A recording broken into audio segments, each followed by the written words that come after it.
me on #LeeRogersMeets. It's great to catch up with you. How you doing? Yeah, I'm good, thanks. I'm good. Yeah, really excited to be on this show, as we call it. I think we're pretty famous in Talk now. It's thanks for the opportunity to come on. Really appreciate it. Not at all. I remember you've inspired me a number of times, Chris. So right back at you, right? Because I remember reading blogs about personal development actually, and being really kind of in tune with that sort of stuff. And that's definitely, I'm sure we'll get onto that as part of today. But I've always been inspired about what you've written and how articulate you've been in that area. Tell us a little bit about your interest and some of the things that you share with others as well. I think it probably comes from a background really. So when I first started at Talk, I was a coach working in the training team as well. So kind of learning and development has been one of my kind of key things that I really enjoy, really motivates me. I like to develop myself a lot, but I also like to see other people develop as well and really kind of shine and just share best practice. It's one of those things that you shouldn't keep for yourself. You should try and share it. And some people like it, some people don't, and that's fine. That's somebody's, that's your choice.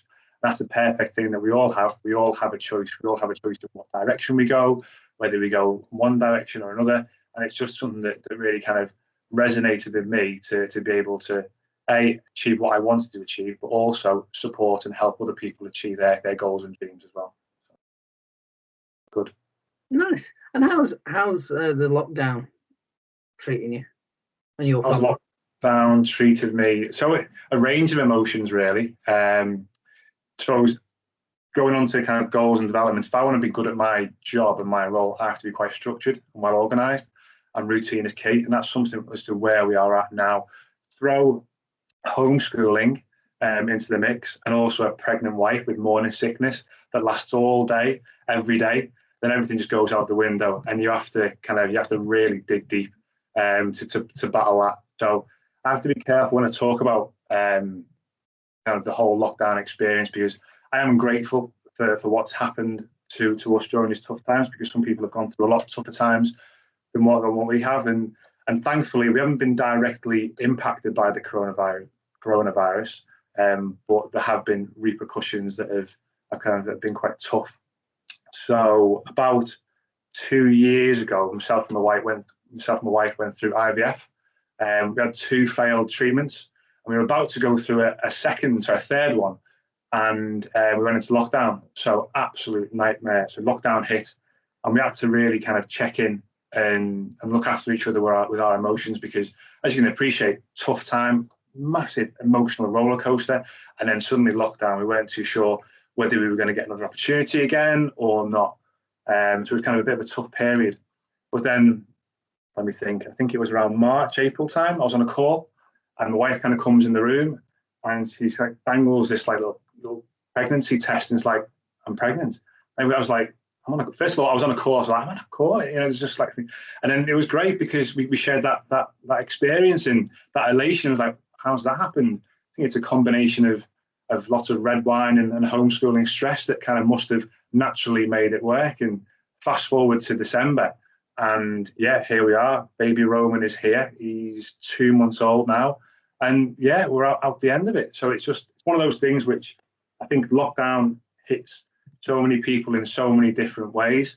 It's easy to say kind of like never give up, never have that kind of giving up mentality or attitude, and it's a horrendous time for everyone. Everyone has their own battles, but you've got to look out for each other. And yeah, thankfully for us, it's been a good lockdown, but I appreciate for others it's been horrendous. So it's a tough one, really, I think, at the moment.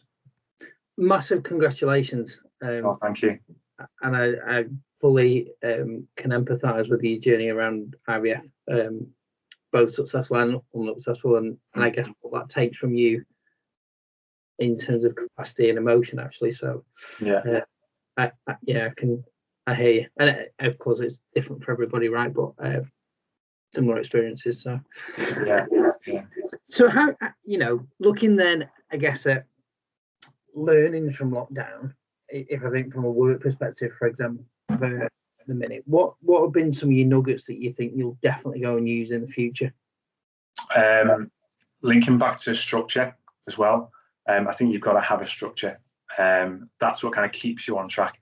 There will be curveballs, like, I'll say there might be illness or homeschool, and that comes into it. But if you have that kind of buffer in to be able to support that, that really helps. One of the key things I've started doing is kind of trying to start and attack the day early. So I know this doesn't suit many people, but I'll get up early before pretty much everyone else will, about 6 o'clock in the morning, and I'll just do an hour of work, just to get ahead of the game and really kind of focus. Nothing like strenuous, just kind of, I've got like a morning routine checklist. So I'll get up, start off the laptop, see what's going to happen in the day, do a checklist as to what I want to do, what I want to achieve, clear any kind of emails that I need to, and just get a head start, because as soon as kind of 8 o'clock or 9 o'clock hits, you've got meetings, you've got people kind of asking questions. It's just good to have that that start in the day where you're in control and you can kind of kickstart and get a bit of a head start. And similarly to kind of end of the day, have an end of the day routine as well.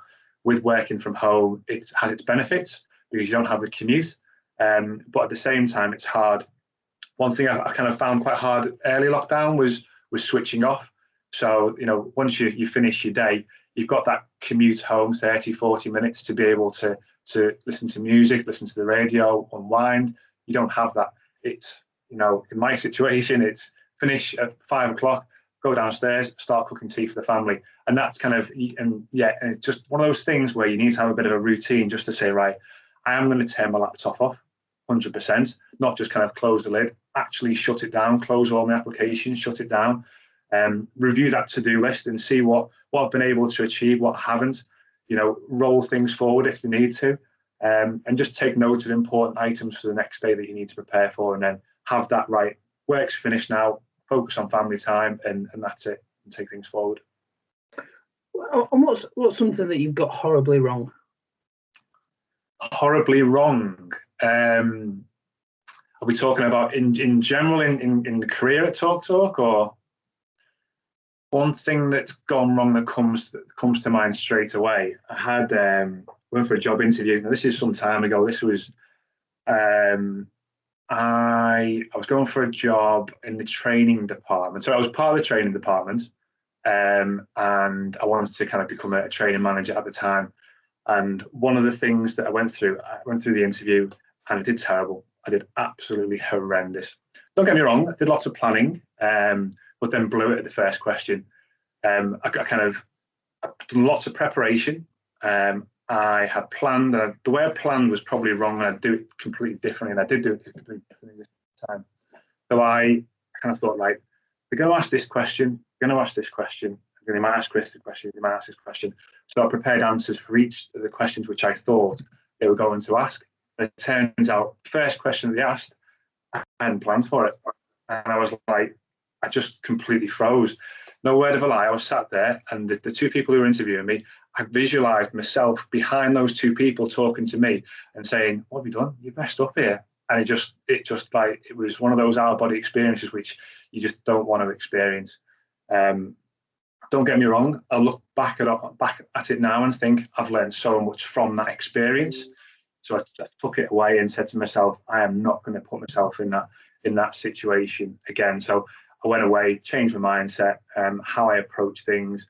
I became kind of goal orientated, and I wanted to be the best at everything that I did. So it was that kind of kick up the backside to get me where I am today, because I learned from that experience, and I'm probably better from it, from doing it. So yeah, it was quite a harsh but good lesson to learn, I'd say. And Chris, can I just say, I've got lots and lots to share, so I did put you on the spot there for sure. But I guess, as you were talking about before, even if you refer to lockdown or your career, there's always going to be challenges and setbacks, and I don't want this to be like when I speak to people about all the shining lights, I want it to be real and authentic, right? And I know I've got lots of things wrong, and often it's those moments that you get wrong that actually build and grow you to go again and be curious and innovate, actually. Yeah. And rethink, be curious around how you would do it differently, like you were referring to. So that's really valuable. What's some of the I guess, milestones then within your career that you look back on, you go, actually, that was really important at that time? It might have been support of others, or it might have been something that you put in place. Now, linking back to that scenario I've just given you then. So one of the things I had to do, I was kind of keen to grow and develop, because going back to the goal orientated scenario, I wanted to be the best, but I also wanted to progress at home. So we were living in the flat at the time. We wanted to buy a house. So I kind of said, right, okay, if I want to buy a house, then I need a good job. I'm sorry, no, flip side of that. If I want to buy a house, I need to have money. To have money, I need to have a good job. To have a good job, I need to be the best at my job. So it was that kind of, right, okay, how do I progress? How do I move forward from where I am today into the next role? And I had two options. So there was an opportunity in Talk to progress into group change, or I could continue kind of up the ladder in the training team. The opportunities in training were limited at the time, so I think it was more wise to go towards group change. So I approached Lynn Steele, who used to work here, and she managed the group change team, the BCMs at the time. I'd always wanted to kind of get into that project management role. And I approached that, and I kind of set myself a bit of a target, a bit of a plan, say, I haven't got much experience being a project manager, but it's something that, really inspires me and wants to become part of that. So I kind of set myself internally a 12-month target to say in 12 months' time, I would like to be in the business change management team. So I approached Lynn, and she was great. She kind of, I think first of all, she appreciated that I came to her and asked openly, said, listen, I want to be part of your team. How do I get there? And because I was willing to work for it. And she put me in Mark Dutton's capable hands as a mentor. So I was able to to work with Mark and understand more about the role. But then on the flip side, I still needed to get that experience. At Talk, there's always opportunity. I think you have to take that opportunity yourself. You're not always giving it to you. You still need to actually go out there and search for that opportunity, and that's what I did. So with the give something back, I think we still do it today. Actually, the give something back day. Yeah, we do. I took it upon myself to actually treat it as a project, and we ended up a team of, I think it was about 5 or 6 of us, ended up supporting in a local library in Runcorn to help teach people how to use computers. Now, the whole part of that requires project management, so you need to make sure you've got people available at particular times. You've got to have a plan to be able to do it. And I thought to myself, this is a great opportunity to use as an example to say, right, okay, I can do this here, and then share that in an interview style scenario. And thankfully, that kind of helped me get where I am today. It's one of the key kind of success stories, I would say, is, I would say to everyone else, always look for that opportunity. There are opportunities out there. Just keep going and keep driving to get them. Yeah, and I think, and I hear it off other people actually, as we have these conversations and chats. Think, I guess you are I would think of it as a Formula One driver. It's like a solo car. Yes, you'll have like a wider team around you. Yeah. Your mechanics or your engineer in your ear telling you what set buttons to press or whatever. But ultimately, it's you that drives that car, and you course your own destiny. Yeah. And there'll be other people around you, and but actually, it's kind of I love that forethought of where do I want to be and how am I going to get there. And spending time, effort, focus, and planning to really think about that. So yeah, definitely. And it's not just focusing on the outcome, it's focusing on that process to get there as well. Like you said, I always put it down to like 100 meters sprint. You don't just focus on the goal, the end goal. You have to focus on your start, your mental, your actual physical start, the bottom. Once you get up, your steps, and you break it down, you break your goals down, and eventually you'll get there. So it's that process to get there which really helps. And the biggest question of all of that for me is, do you want to be a sprinter? Yeah. Using that analogy, is often people focus on the goal, like you talked about, bigger house, bigger money. Yeah. Then it's easy sometimes to fall into a role or a career that it's almost like a checkpoint, if you like, that will take you in one direction or another. And people years later go, oh, I just had this opportunity when I was 20, I did this, and then it led to this, and this, and actually I never took time to even go, what do I want to do, or am I really passionate about this stuff? So a really good checkpoint is to go, actually, and I advise it to anyone actually, to go, do I get out of bed in the morning and do I love this stuff? And you might not love it all, but it might serve you really well. But and if whatever state I'm at, how can I make it the best it can be? Yeah, definitely. And it's going to sound cheesy, but we're all on a journey. So kind of when I first started the company 16 years ago, a long time ago, I kind of started as a tech support agent. Now I wasn't very technical. If I'm honest, I got a job here, a car from warehouse at the time. Job got here before I got a proper job, and here I am today, 16 years down the line. But when I got that job, I liked the idea of training, but at the time, you couldn't just step up from being an agent to be a trainer. You kind of had to go on a path. So to do that, you had to become a coach, and then you had to become a trainer. So it's that. And I always wanted to be a trainer. So I took that path, and then look where I am today, working group change. I wouldn't have thought then that I'd be in group change. So it's kind of that journey that you take, and who knows where I'll be in 5 years' time. It could be somewhere else within the company. So it's just one of those things. It's not ending. You're right. Don't have that fixed mindset of you will be this and that's it. The world's your oyster. You can go into different things as well. Yeah, I mean, I quite like Simon Sinek's view on this in terms of the infinite game. So he talks very much about not the destination, as you talked about before, but the journey or the process. That when you get to a point, so what does that mean to you? For example, at the moment, and I've always thought this. I've always been curious around. Oh, I'd love a Merc. Love to drive a Merc one day. Now I know deep down, if I went and got the keys to a Merc and I sat in that car and I drove it for 3 weeks, it'd be really special, like super, super special. But I imagine after a period of time, like every other car I've ever owned, the specialness would wear off. Yeah. And it's going, so once you've got, so what? Like, what does that then drive, or what does that kick in? Mm-hmm. Yeah. And I think that's really important to, in this world of distraction, in this world of information and chaos, actually putting a course that goes, just thinking deeply and going, actually, what's really important to me? Yeah. And sometimes and this is a kind of a similar analogy, which you've probably heard of yourself, is around kind of when you actually get to that next level, you still want to go up the next level, up and up and up and up. Like when you go on a plane and you go into business class and you fly in business class and it's great, it's amazing. And then you get an upgrade to first class and you think this is absolutely amazing, there's no way I can. And then you get an upgrade to, your own private jet or something like that. And it's that kind of mindset, isn't it? Where you always want a bit more, but it's just having that right frame to not just focus on that, but focus on the journey itself. And that's not for everyone. I mean, I've only ever flown economy. I think I've gone economy, premium economy once. So hey, but that's okay equally, because it's making conscious choices about what you, I guess, want to do, and being, again, back to the driver thing.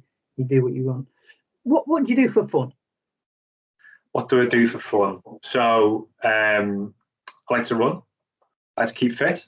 I like to, I suppose, spend lots of time with the family and friends and do lots of, well, like we're all doing at the moment, some nice walks. But I just like to keep active. I don't like to sit still for very, very long periods of time. I'm always up. I want to do something on a kind of can-do mentality. My wife hates it because she just wants to just chill out every now and again. But I'm like, no, come on, it's sunny out there. Let's get out there. My daughter's the same. She's 7. She's like, Dad, we have to go out for another walk. It's just various things. Meet up with friends when we can do.